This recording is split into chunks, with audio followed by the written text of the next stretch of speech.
Thank you very much, Yellow Killer Bee. Nice seeing ya. And unfortunately, folks, I'm so sorry. Due to technical issues, we had to cut the rest of Power Blade, so very much apologies for that.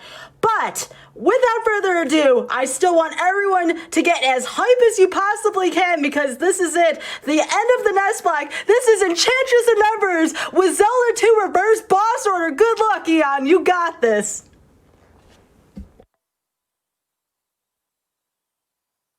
I'm Enchantress of Numbers, and with me I have Megmacattack and Solstng helping out on commentary. Hello. Hi, this is Solstng. So gonna go ahead and just get started here. So time starts about 3 seconds after I select the file, so I'll try to do my best to count that down. 3, 2, 1, go. That was a real bad countdown. But I'm going to be quiet and let commentary explain what's going on. All right, so this is reverse boss order. In order to beat this game backwards, we will have to do a glitch, which is called healer glitch. This glitch involves double frame perfect inputs on the healer lady here. We're going to make her turn around at the window and then turn around at the door and go in the door. And Eon got it first try. And if you get it on the exact pixels, it just takes you to this place called Glitch Town.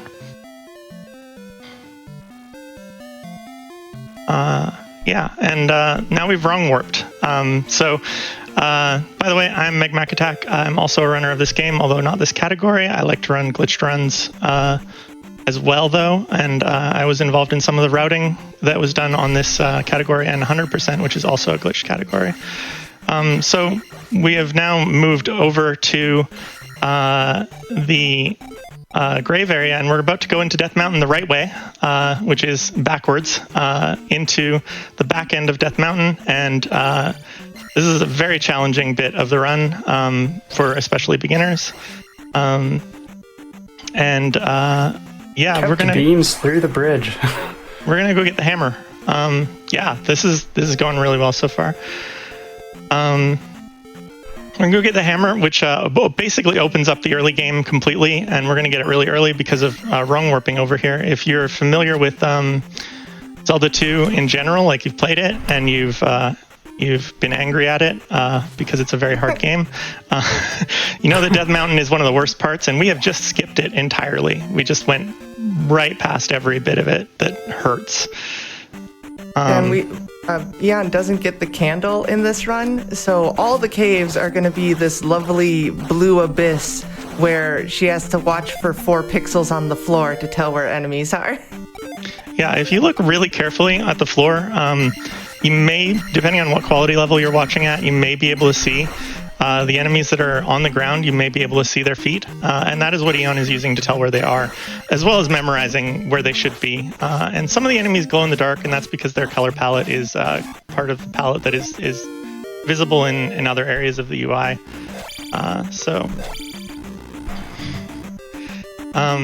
Eon is going to kill some enemies down here. This is not a path that you've probably seen very much in speedruns. And there's a death. Yeah, there's a little Mew that is very hard to kill, and it can be real annoying while you're trying to take out that Dyra. I'm purposely going that way to shift drops around and give me a chance to get attack 3 out of here. So, yeah, we're trying to get it. 3-1-2 levels out of here. So attack 3, magic 1, life 2. And that basically sets us up for what we need later. It kind of depends on a P-bag drop coming up in this room here before the hammer, and we'll see if we get it. It will decide how much of a grind we end up. Oh, we got it. Nice. Got it. Nice. You might notice how much jumping and backing off and stuff she's doing when she's sword fighting the guys. All the enemies are hackers in this game, and they read your inputs to cheat like jerks. The sword fighting gets real intense. Yeah.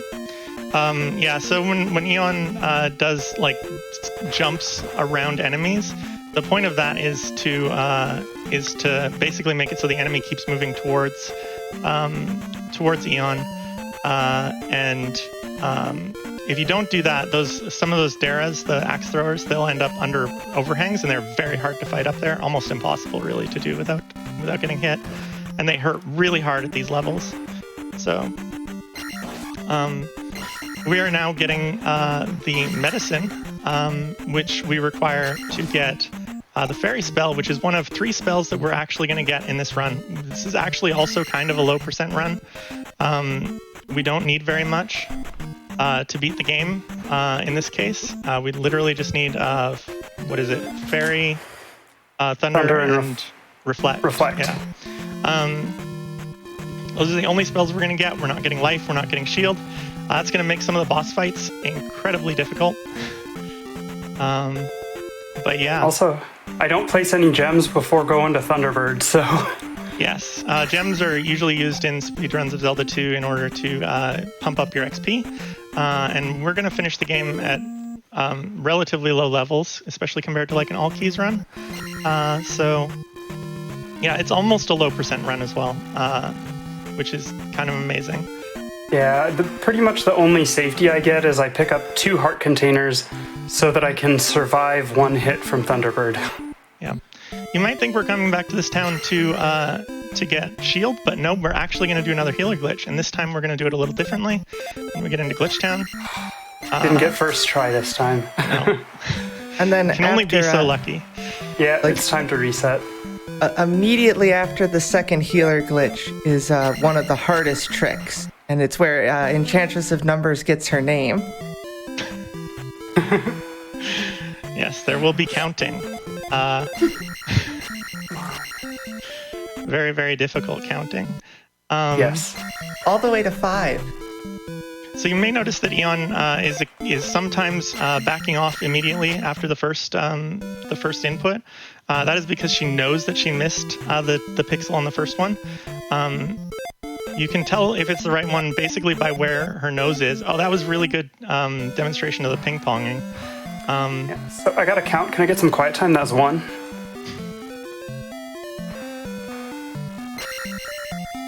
Okay, this time we go through this door, though, and that's important.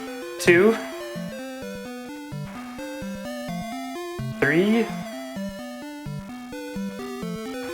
4. And 5. Okay, we did it. I love how the town gets more mangled every time you do it. Yes, you may have noticed that the town was getting glitchier every time Eon went through a door. The reason for that is that what was going on is basically that the reason all that happens is because when you go into Glitch Town, what you're actually in is a unused copy of a town layout. And all of its entrances are set to 0, which is actually also the entrance to Glitch Town. So it basically feeds back on itself every time you go through a door in there. It comes back to the exact same place. And what's happening is that there's a stack in memory for the doors. This just gets so crazy immediately. It's just like regular game. Oh no, it's a garbage mess. And now we have the glove, just like everyone remembers doing as kids. Yeah. So that stack only holds about holds 2 numbers basically for like what door you went through, because that's about how deep you can go into doors in this game in towns. And so once you overflow that, it starts writing 1s and 2s to just random spots in memory. Not random, obviously, really, but just different spots in memory. And we basically break the tables that decide how wide the screen is supposed to be in different ways in different spots. And that makes it completely mess up in terms of like where you are on a screen when you enter it. And you can see here, we're about to, normally this is a big wide screen and you walk all the way across it. No, we're actually already on the right side of it, on the left side of it. And we have to walk back to get to where we should have entered. And that's why Eon is going all the way to the left in this town and then coming back to get the things. Yeah, and so it's called scroll lock, or we call it scroll lock because it basically, in a lot of instances, locks the screen from scrolling to the left. So. Yes. And we're going to use that to wrong warp a lot. We're going to use it to... encounters are now a lot less scary because you can just walk left and walk out of most of them. A lot of fixed encounters are now much more trivial. But mostly, we are going to use it to wrong warp and quickly move through palaces, and that's a big part of it. Yeah, palaces now become a series of exiting to the left, going back to the right, exiting to the left, and going back to the right until you're at the mangled screen that is the correct mangled screen. Yeah. Yeah, now everyone's favorite sword technique, downstab. Yeah, downstab is actually required, even in this category, to beat the game. And also to have fun playing this game, because without downstab, this game is a lot less fun. Yeah. Just a quick note for anyone confused that's not familiar with Eon's stream. Enchantress of Numbers, we shorten to Eon. Yes, that is true. That is a good point. So Eon is doing a thing called Fairy Feet here. Didn't get it. Didn't get it. There's more chances later. Fairy Feet is really funny. Yeah, we'll see it a few times. Fairy Feet is really funny because it's so named because someone discovered it while playing with their feet. They were doing a challenge run where they were playing with their feet, and they just managed to do this thing where you basically use the fairy, you, like, inch your way to the left edge of the screen, and when you press right after the fairy disappears, you end up on the right side of whatever encounter you're supposed to be in. And now, this is also Death Mountain as you remember it. This is the right way around. Normally, this is the way you might remember. But as you can see, we are not going through any of these screens at all. We're actually just like going into them, walking a little right, and then walking out left. And that is us basically wrong warping around Death Mountain. Yeah, and so, see, I don't know why it was so hard to do as a kid. I mean, it's really that simple. Yeah, it gets a lot easier that way, for sure. And a fun bit of lore on the fairy spell in this game, because you can use, just teleport to Maze Island like it's nothing, because that's just how the game works. All the way across the map. You remember that, right? You go into that cave, and yeah. you come out, and you're in Maze Island. That's where. And I actually skipped an overworld encounter by doing the fairy feet glitch. Yes.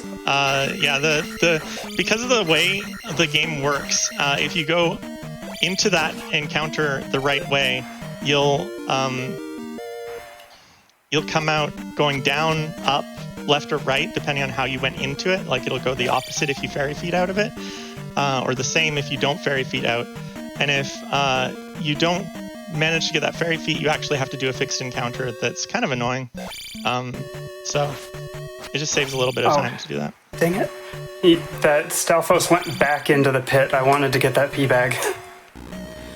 And so now we're getting a couple major items that you still need to beat the game. We're going to get the boots here, which you need to get into Palace 5, and the raft, which we will need to travel more quickly between Eastern and Western Continent later, even though we are already on the Eastern Continent. And yes, we are going to get the raft from here. We're not going back to the Western Continent to get it. We're actually going to wrong warp to the entrance of Palace 3 from Palace 4. And I think that's Magic Pixel. Yeah, that looks right. Okay, so that's one pixel you can actually fly above the Iron Knuckle without taking damage under that low overhang. Yeah, and you need to, you can't just like push your way there. You actually have to like pixel at a time, inch your way down to get under it. So I had to do that because I took some damage from the Iron Knuckle at the entrance to the palace. And you might have seen that she went through the door with the fairy spell. That's not actually part of any of the glitching that's happening. That's just a thing you can do in the game, and there's a lot of debate as to whether or not that was intended or was a glitch that got left in. But I remember as a kid being told that, like by my older cousin, that like, oh yeah, you can fly through the doors as the fairy because you're small enough to fit through the keyhole. But like, that's not referenced in the instruction manual, but Nintendo Power did talk about it. It's kind of interesting. No one knows if they meant for that or not. So, on that note, by the way, we're in Palace 3 now. We jumped from Palace 4 to Palace 3, which you may remember is on an island on the Western Continent. And we're here to get the raft. And we will be back to both these palaces later to actually beat the bosses, but obviously it's too early in RBO to be fighting Palace 3 and 4's bosses. Conveniently, the most convenient order to beat the bosses in RBO in glitched mode is in fact the same as in RBO, so it actually works out really, really nicely. But yeah, on the note of Nintendo Power actually knew about, like, back in 90 whatever, when Nintendo Power had some like stuff about in classified information about Zelda 2, they actually had Glitch Town in it. There was a different way to get to it, which is through the town of Darunia. You can actually get up into the HUD and ferry, and that actually takes you to Glitch Town from there. They didn't know what to do with it. It was just like a curiosity, and no one really did anything with it until Ooh, the blocks. 2012 or something like that, I think. Yeah. Sorry, but that was impressive. Yeah. The Iron Knuckle is very angry. Yes. They get enraged when they take damage. And there was actually like an exhibition run of using Glitch Town when they found that from Darunia at GDQ. One of the earliest runs of Zelda 2 at a GDQ was that run, and that way of doing it, going Glitch Town from Darunia, has actually recently been made into a category called any % no scroll lock, where you still No go to healer Glitch glitch. Town. No healer glitch. Sorry, yeah, no scroll lock has existed for a while. But yeah, I was just gonna say that that thing that Eon just picked up that looks like a doll is actually a living child with hopes and dreams and aspirations and parents. Yeah. Hop on, kid. We're going for an adventure. Yeah. and she just holds on to this child for an upsetting amount of time. Yeah. we're not going to return that child for a while. Yeah. Remember the child. It'll be important later. I promise. So just keep in mind that in the actuality of the game verse, Link has a little child that he's pulling along with through all these dungeons. Yep. Do we have time for a little bit of community love? There is a lot of people who want to say hey to you, Eon. Yeah, go for it. Yeah. All right, we have a $25 donation from Mrs. of Numbers, who says, have a hecking good run. Leo and I are thank you. cheering you on. Oh, thank you. Is dog. And yes, it was spelled just like your emote, Eon. Oh, awesome. We have a $250 donation from Tetrally, who says, there is nothing more glitchy and fun than a Zelda 2 RBO run. Not a walk in the park, but you fight Rebo Shark, and there's many a donation pun. Tetra, that was a lovely limerick. Thank you so much. That was amazing. Thanks, Tetra. Thank you so much. We have a $50 donation from Pronzo, who says, best of luck, Eon. Here's a haiku reverse boss order. So many glitches to see. Get that Rebo Shark. Oh, I'm thanks, gonna Pronzo. call you out, Pronzo, in front of thousands of people. When are you gonna do a glitched run? Pronzo has recently picked up the 100% all keys run of this, and it's been real fun. We also have a $1,000 donation Oh my from goodness. Ezekiel III that says, donating a Bagu cash during my favorite Zelda game. Put this towards the Ori and the Will of the Wisps incentive because gamer tears are the water of my life. Ooh. I want to note that the wall that Eon just walked through, that was not a glitch. That is actually a thing in this game. In without glitches, you actually have to walk through that wall. It's one of the things that people hate about this game sometimes, for sure. Yes.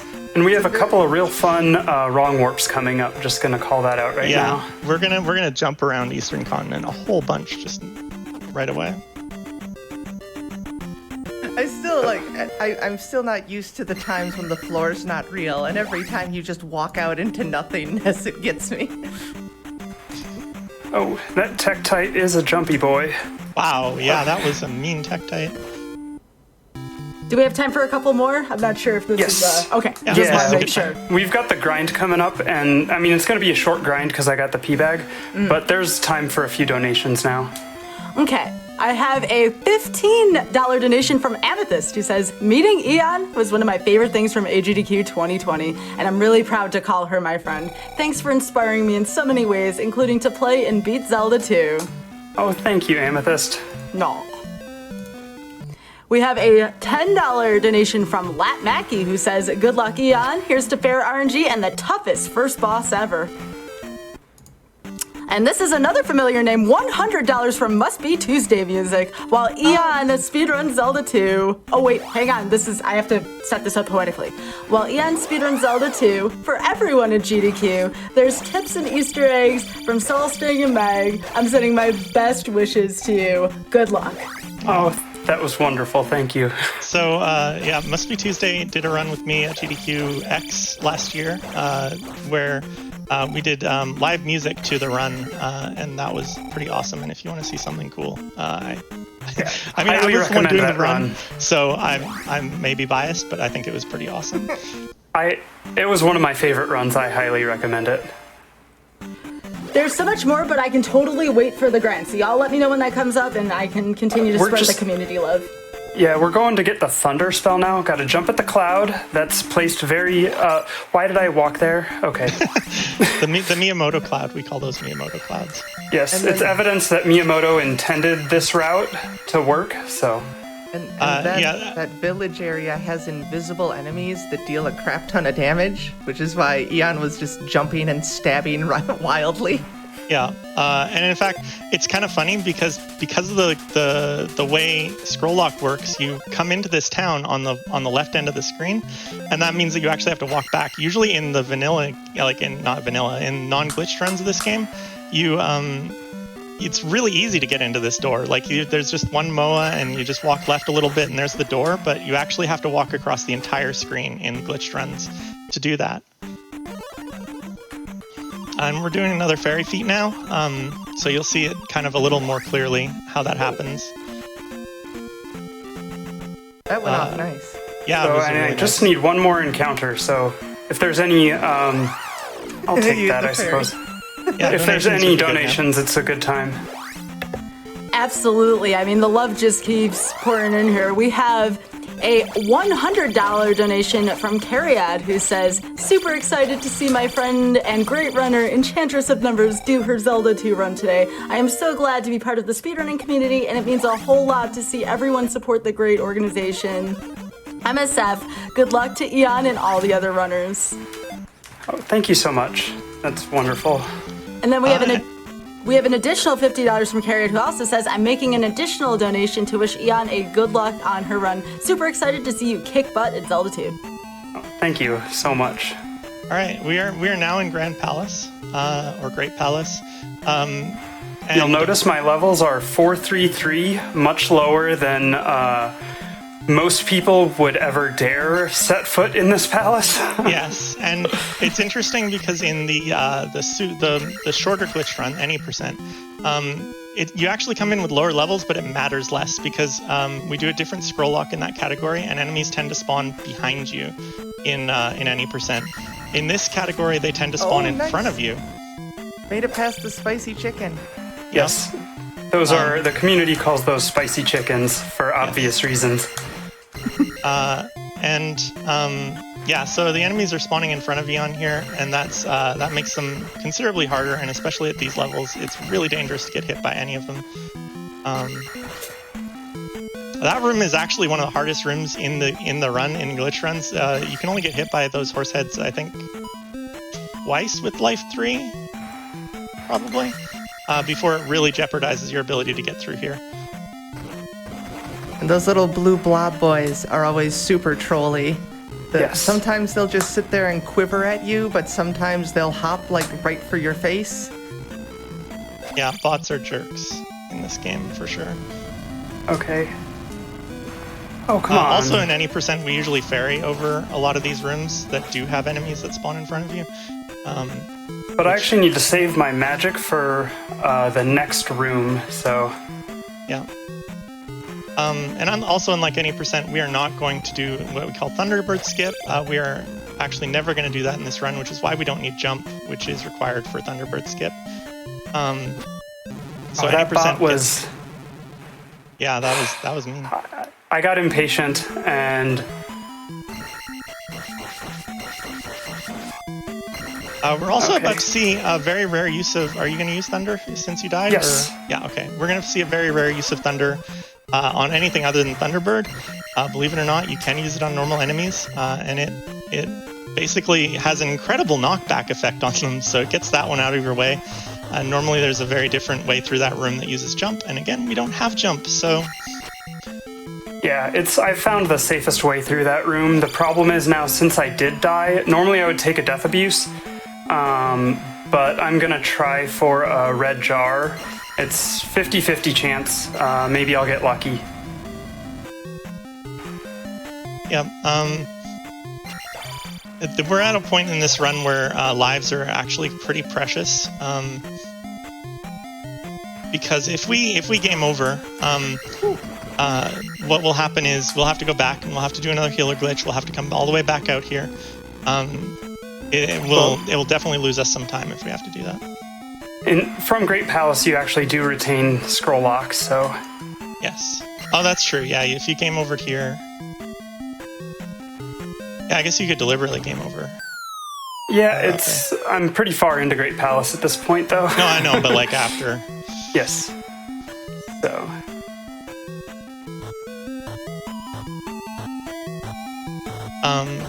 Yeah, and by the way, this drop here, this is actually named after Eon in randomizer circles, because Eon took a very risky move, going... Oh, nice, you. Got the jar. Nice. There are actually 2 jars in that room, jar chances, so... Well, you can't actually get to the first one without leaving the room because of the way the scroll works. I've never actually tried getting that jar in scroll lock, actually, so I didn't know that. Okay. Focus time. Yeah, so Thunderbird will take 32 hits. We're going to let Eon focus on this. It's a hard fight. You can talk all you want, but I'm going to be quiet. I say as I'm talking. Yeah. Stop talking, Eon. Got 1 hit, and then she's within death range. She has to hit 32 times. Yeah. So... one of the magic heart containers that Eon got is basically a safety that allows the extra hit in this fight. That is how close to danger this is. This is a very terrifying run to do, fight to do on low levels. It takes a lot of concentration and effort. You can see how the pattern on Thunderbird kind of degrades over time. She has to kind of muck about with it on the edges. Thank you. All right. Nice. And now we're gonna up A and get out of here. So I take the life level from there, and then I up A. Yeah. Now we have to go backwards. Yeah, and we're gonna do a lot of wrong warping out of Valley of Death. You've probably never seen anyone actually leave Valley of Death. This way, at least. In any way other than in a body bag or something.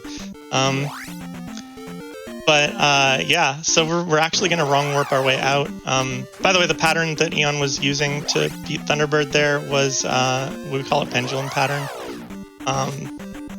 And it basically is a way to fight Thunderbird without jump. You basically manipulate Thunderbird's position so that it's always over the middle of the platform. I think probably if there's anything you have, Sky, now would be a good time, I think. Oh, the dodges. All right, sounds good. Also, yeah, GG on that Thunderbird fight. I have to say that was amazing. Thank you. It's always scary, especially at Attack 4. It's one of the least marathon safe things of this run, so... All right, so we have a $50 donation from Big Head One, who says, shoutouts to the runners and tech crew that keep GDQ running during these hard times. Zelda 2 hype. I'm very hyped after that Thunderbird run still. $25 from Typos, who says, what better way to celebrate my birthday than watching a Zelda 2 run? Looking forward to it. Good luck, Eon. And happy birthday, Typos. Yeah, happy birthday, thanks. We have a $25 donation from Nahamra, who says, Eon, enchant those memory addresses to scroll lock and everyone give some love to Revo Shark. Oh, that blue iron knuckle was being a little rude there. I missed the jackhammer, and when he was enraged, I didn't want to risk doing the trying again, so... Yeah. These rooms in particular are very difficult in Glitched because the particular ways that the screen can not be visible properly in Glitched are it's very easy to fall into lava. You'll see Eon pausing randomly, and that's actually to clear the bits of screen in front of her so that she can actually see where the lava is. If you move through the room too slowly, it gets worse. It's actually better if you move through it quickly. More accurate. So that jar doesn't actually help because I need to take a death abuse regardless because I have 2 more fairy casts to do after this. And some of that damage I took was intentional because the next room is where I take my intentional death to refill magic. So we're going to get a pretty mixed bag of boss fights from here on. This particular boss fight is not too scary. It's actually really hard to do optimally, though, because it requires some precisely timed double hits and also some good luck on where the boss spawns from. So that's just pure RNG. This is Rebanak. Usually you would first encounter Rebanak in Palace 3. We are going to be fighting Rebanak again, but doing the corner cheese. Yeah, that is a cheese strat that every speedrunner learns to beat this boss a little easier. Especially at low attack, it's very helpful. Yeah, it is. We're going to fight Rebo again later on, but Rebo will be on a different mount, and it'll be interesting. Definitely keep an eye out for that when we go to Palace 3 again. Right, here we go to Barba. So I'm going to focus. Yeah, again, this is 32 hits. It's a very challenging fight. There's lava pits that you can't quite see properly. There's in the non-glitched runs, you actually can manipulate this so that Barba shows up on the left pit first. Right pit. Right pit first. Left and right, what are they? And Barba grows up to become the fire temple boss in Ocarina of Time, isn't that right? Yeah, so Barba was actually called Volveja in the Japanese version, which is the name of the fire temple boss in Ocarina of Time. Ocarina of Time is actually full of references to this game. I kind of consider Ocarina of Time to be a spiritual successor to Zelda 2 in a lot of ways, which I don't think a lot of people realize. Fun fact, that's the one gem I placed the entire run. Yep. And it's only going to net you 1,000 XP, which is a lot less than it normally would. Yes. Yeah, and I use it for attack 5 because the next boss hits like a truck, and I don't want to be in that fight any longer than I have to. Yes. Jump at the cloud. Yep, it helps if you sing that too, by the way. There's another Miyamoto cloud. We are certain that it was very intentional that we would be able to see. Oh, and these encounters, we're now going through them backwards, which you've probably also never seen. We call these the Wilson fences, so if you only 90s kids will remember. Only 90s kids.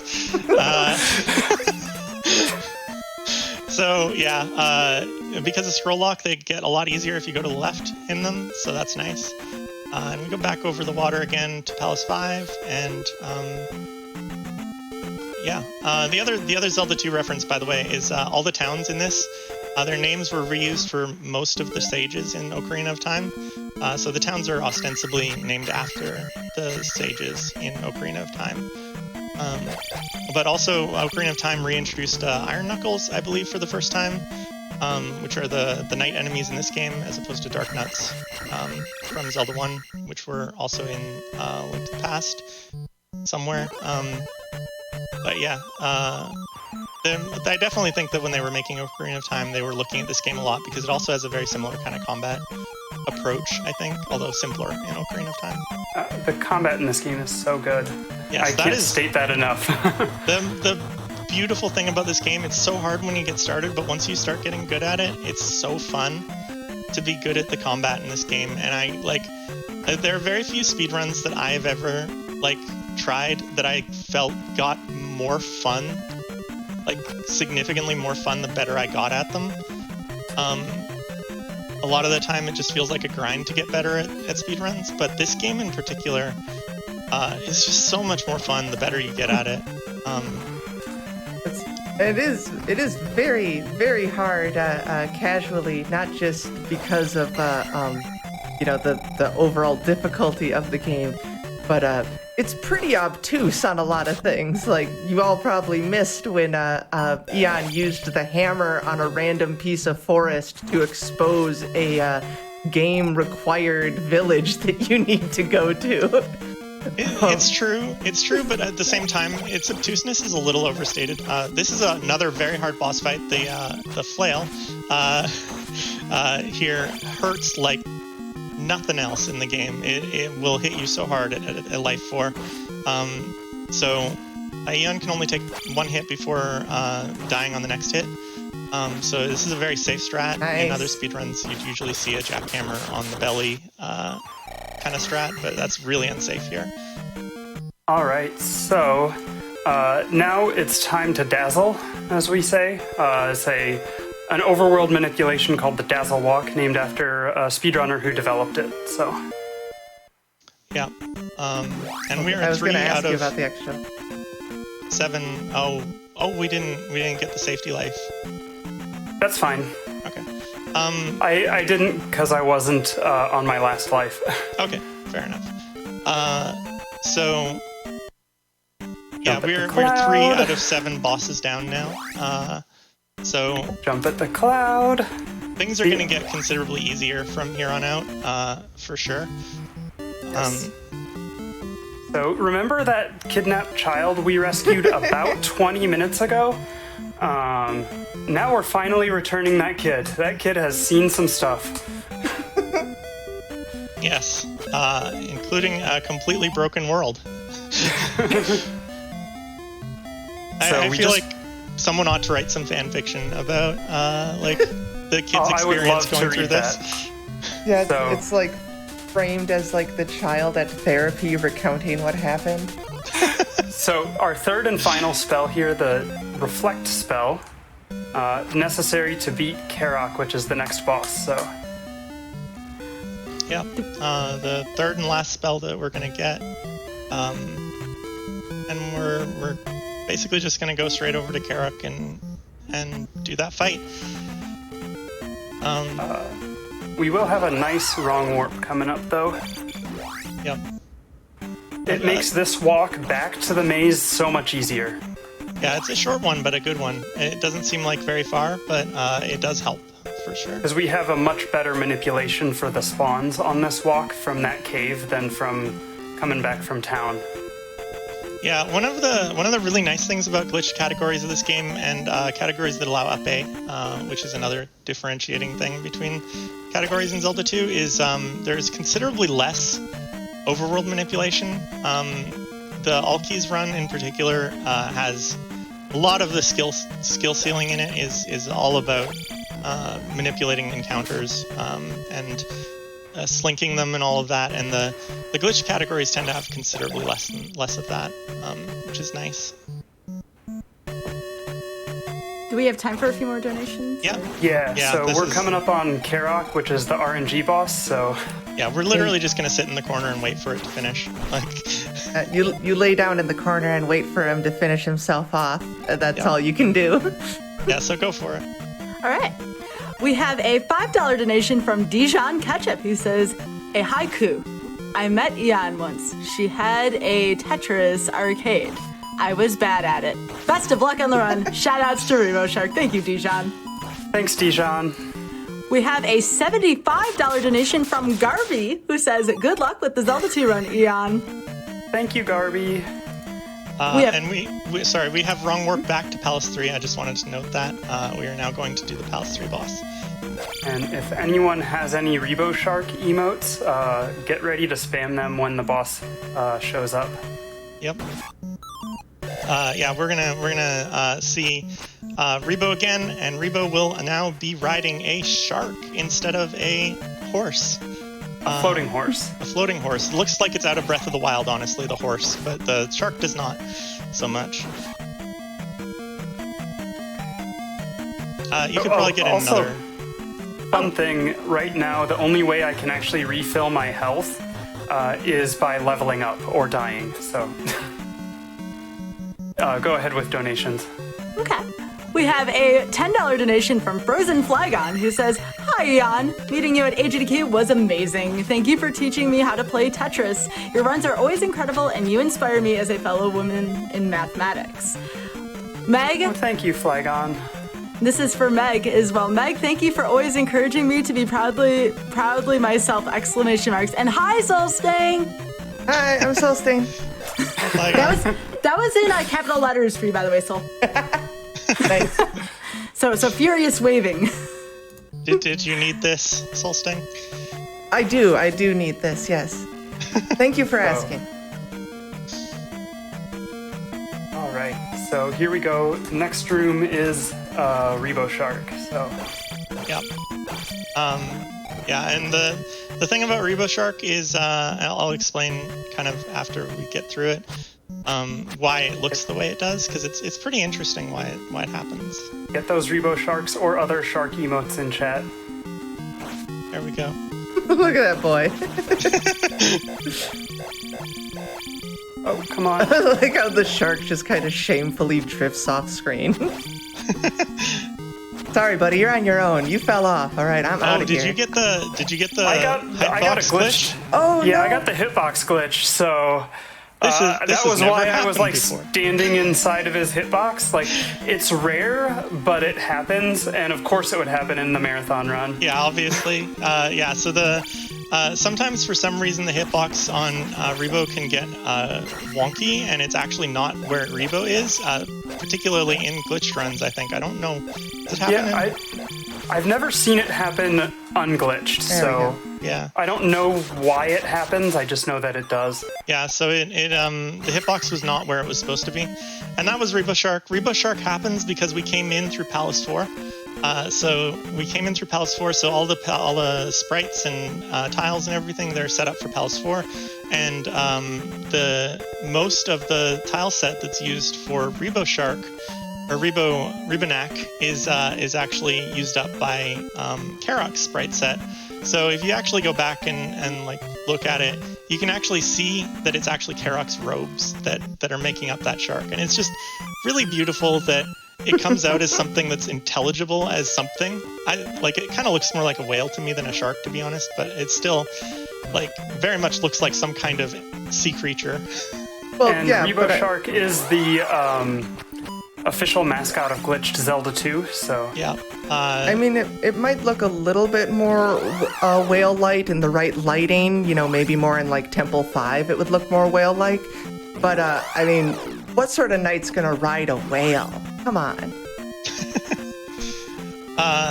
I saw someone in chat ask if there's any game that's impossible to glitch, and actually, I think that the least glitchy Zelda game is actually Zelda 1. Amazingly, like the first Zelda game actually has very little in the way of glitches, especially in the US release. There's just a couple of like movement things, but otherwise it's they don't even bother separating out a glitched category from a non-glitched category because it's so minor.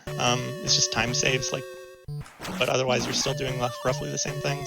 I should have grabbed that. But otherwise, Zelda games are on by and large are very glitchy. People have found a lot of glitches in a lot of Zelda games. Yeah, and we're kind of getting in the home stretch here. The last few bosses are not very challenging at these levels. We're actually at about what the all-key speedrun levels are at for Palace 2. A little bit over-leveled for what most people would experience on like their first playthrough of the game. I think most people would probably be maybe attack 3 or 4 here because they'd be pumping levels into life and magic more so. And with no gem abuses, so. Yes. Okay, so I'm gonna kill a couple extra enemies than I normally would just to get a life 6 as a safety. Yeah, because we will be going back through Grand Palace, so there is still a little bit of challenging combat left, but not really in Palace 2 and 1. And we're also going to take advantage of the same kind of rung warp here to go into Palace 1 from Palace 2.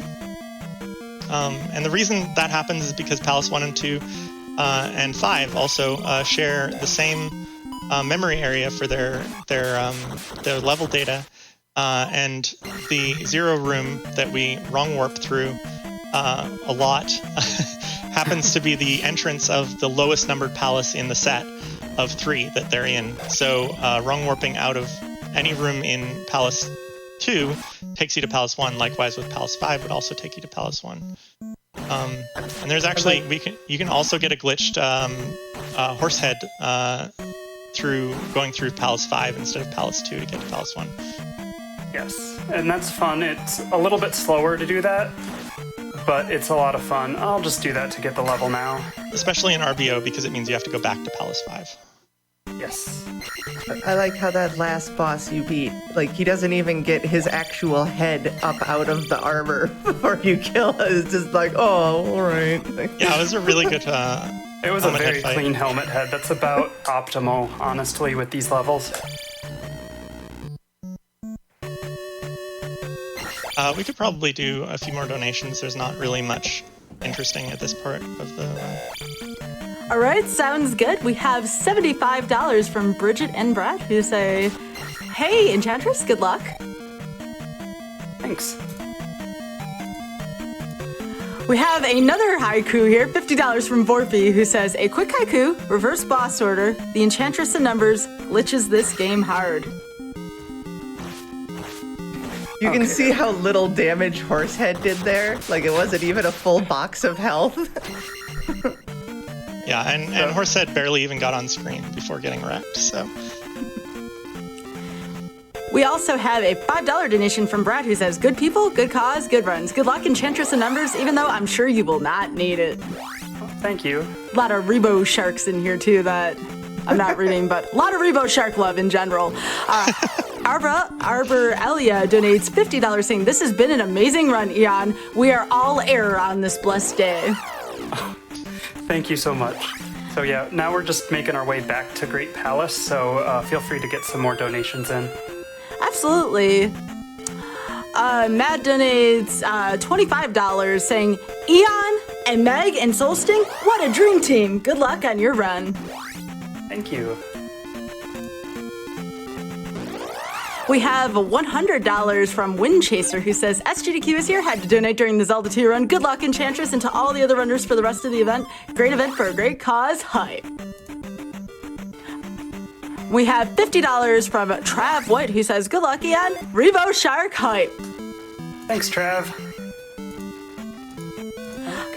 I saw a ton of Rebo sharks in the chat, by the way. I don't know if I've seen that before, but it's one of the cutest shark emotes I've ever seen. Just That was Solstng drew that, so. it's really cute.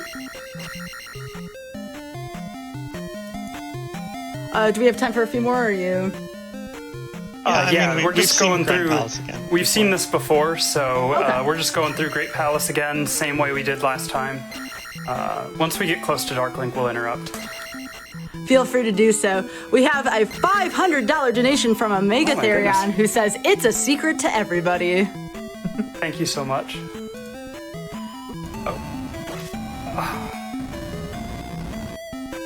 We have $10 from Cleric, who says, "Good luck to Eon with the Zelda 2 run. The RBO run is one I'm always amazed to watch and can't wait to see." Thanks, Claire. We have a $100 donation from Ian Keith, who says, "Go get him, Eon." And it says, "Beat those bosses," but it's backwards. I had to actually go through them. I had to go through that backwards. I liked it. Oh, on the subject of backwards, I think it needs to be shouted out. Someone pointed this out to Eon before the run, and I feel like it really needs to be shouted out. Eon is the only person who runs both Tetris the Grandmaster and this game backwards. Because there is a rev mode of Tetris the Grandmaster, which is an amazing Tetris game that is not loved nearly enough. And Eon does that, and also this backwards. So I just like doing things backwards. Doing things backwards and dropping blocks. As you may have noticed, there are dropping blocks in this game as well. I wanted to cover real quick, too, the commentary as well as the gameplay. Everything has just been fantastic so far, so thank you all so much for your insight, and of course to Eon for just all of the glitches. Yeah, the commentary has been wonderful. I really appreciate my team. I'm just happy to be part of things.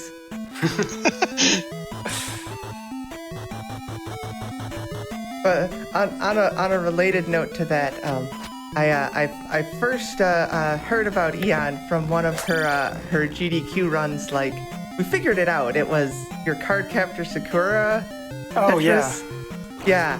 That was the first time I ever saw her or knew about her, and I ended up through Amethyst, who did the very nice donation message earlier, met Eon, and we became friends immediately.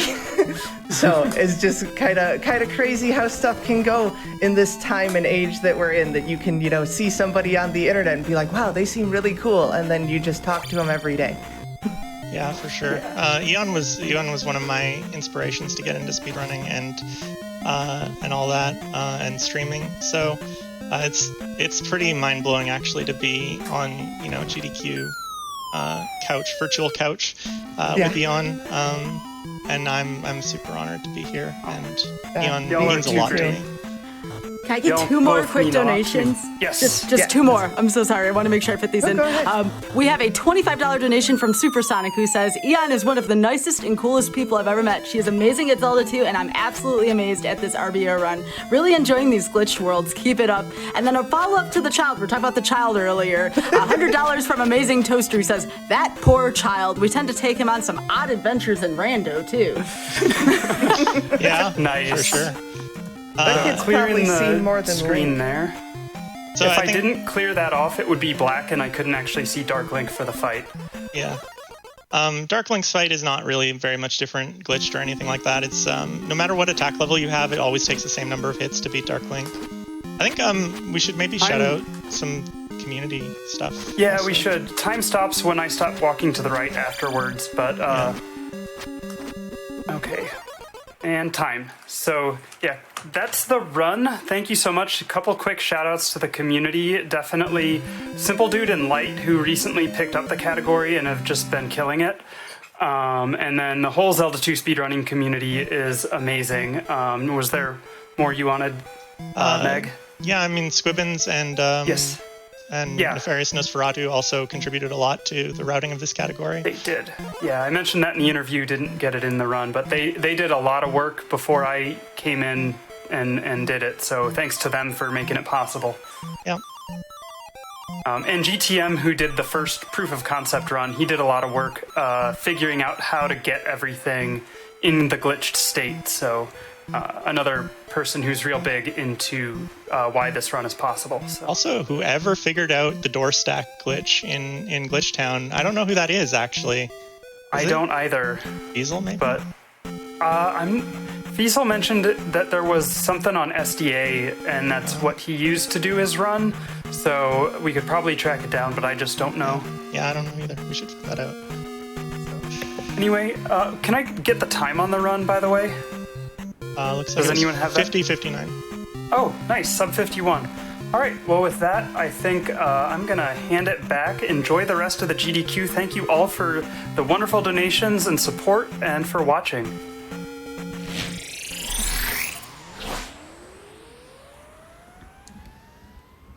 All right, y'all in chat, let's hear it one more time for EnchantressOfNumbers, Solstng, and Megmacattack. What a lovely runner and couch. Thank you all so much again for that fantastic run. And please do give Eon a follow as well.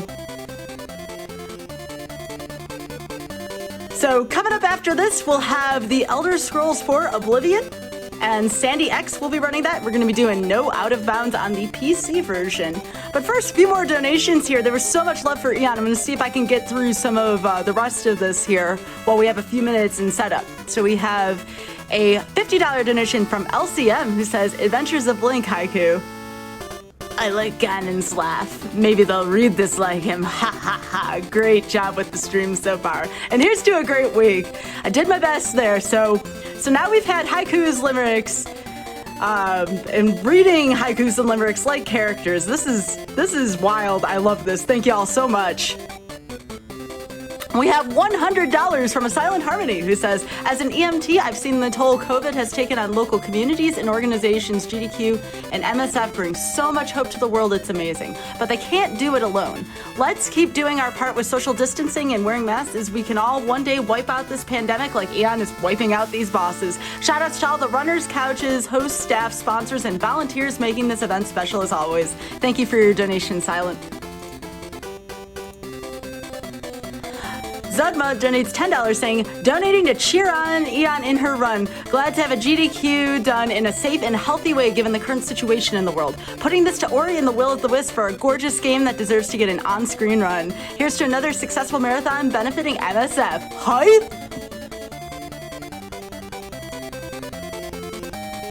Brad donates $5 saying, beating Zelda forwards is hard enough. Eon is a master gamer. Also, hi, Solstng!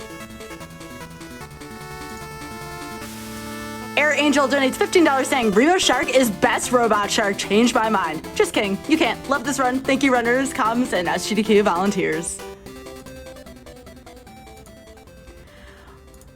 Link Chef donates $50 saying, GG Eon, let's raise the donation total chat. Nefarious Nosferatu donates $50 saying, so happy to see it being run by an amazing person, EnchantressOfNumbers, and glad to see my favorite game played at GDQ the way it was intended.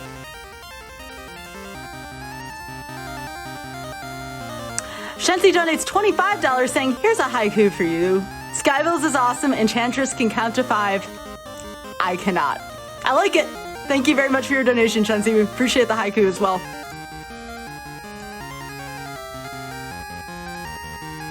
$25 from Cortex, who says, so heckin' nice to see a Zelda 2 run. Cheers to EnchantressOfNumbers and cheers to all fans. Cloudy Shoe donates $20 saying, in purple, P3 time for Rebo Shark. Let's see them in chat. Good luck, Eon.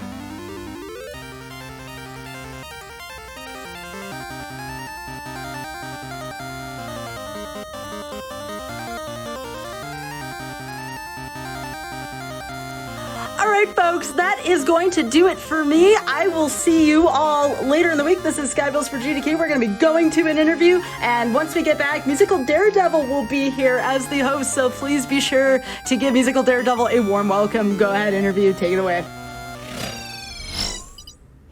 Welcome back, everybody, from the break. Thank you very much, Skybilz, for the introduction. My name is Jhobz, and I am joined by Kaadzik, who I am sure I just pronounced the name horribly for, because we have a Polish runner here with us. How are you doing, dude? Yeah, you nailed it. It was all good. Thank you so much. Yeah, I'm doing fine. I'm a little bit nervous because it's my first GDQ appearance, and it's The Witcher 3 on GDQ, which I, really, really like, if you cannot see it correctly. But yeah, I'm fine. I cannot wait for the run, actually. Yeah, let's get into it, because the first thing I kind of wanted to ask you was just about joining this GDQ online, because like you said, first appearance and everything. Was this a new opportunity for you because it was online, or were you kind of planning to maybe travel to a GDQ that is an on-site one in the future anyways? I mean, yeah, that was a really good opportunity for me. Like, I'm just a student from Poland, so it's not that easy for me to travel all the way to America to GDQ to make a run. So yeah, it was a huge opportunity, and I'm really glad I got into the schedule with The Witcher 3. Yeah, I think it's just really cool that we can see so much more international representation here with the SGDQ being online this year. So it's kind of taking a not so great situation and making the best out of it, which I think is super cool. Yeah, exactly. Now for anyone who is not aware, Kaadzik is going to be running The Witcher 3 coming up just a little bit right after the Elder Scrolls 4 Oblivion run. So I want to ask, why Witcher 3? Because I think this is a game people are familiar with for sinking like 200 hours into. It's a game you could pour tons of time into, but you don't really hear it come up with speedrunning very often. Why have you decided to run this game? Well, the answer is really simple. I just really love the game. I have a thing that I just run games that I really like. If you go to my speedrun.com page, there are basically all games that I really like and spent hundreds of hours in. And Witcher 3 is one of them. And I'm really sad that the community of Witcher 3 is not that big, actually, because you think about The Witcher 3 as a game that has, as you said, so many hours to dig in, so many side quests and amazing story, but you don't really think about it in the way of speedrunning, because you think, like, this game's too long, like, the main plot is too long for a speedrun, right? 2 hours, take it or leave it, right now. Right, yeah. That's the thing, too. Like I said, only 2 hours once you really break it down, which is not too long for a lot of people if they get into it stuff. I think that's super cool. So with this category that you're going to be running being 2 hours long, there's no way that that there aren't some skips and some moments in it and stuff. Why any % old patch? And what's like, is there a moment in this run that people can kind of just be looking forward to if they know nothing about The Witcher and they just want to know, why should I bother tuning in 2 runs from now? That, again, is a really good question, because in the first 8 to 10 minutes of the run, you're going to see a glitch that is going to change your life. It's not only the best category, Witcher 3, any % old patch, not even the best category in the history of The Witcher 3, but in the history of history. And you're going to see exactly why. I'm not going to spoil it, because that's a big thing coming up to this run, and big thing differentiating the old patch and the current patch, which takes like 1 hour from the run. So that's something. Wow. I'm not going to say how it works. I'm just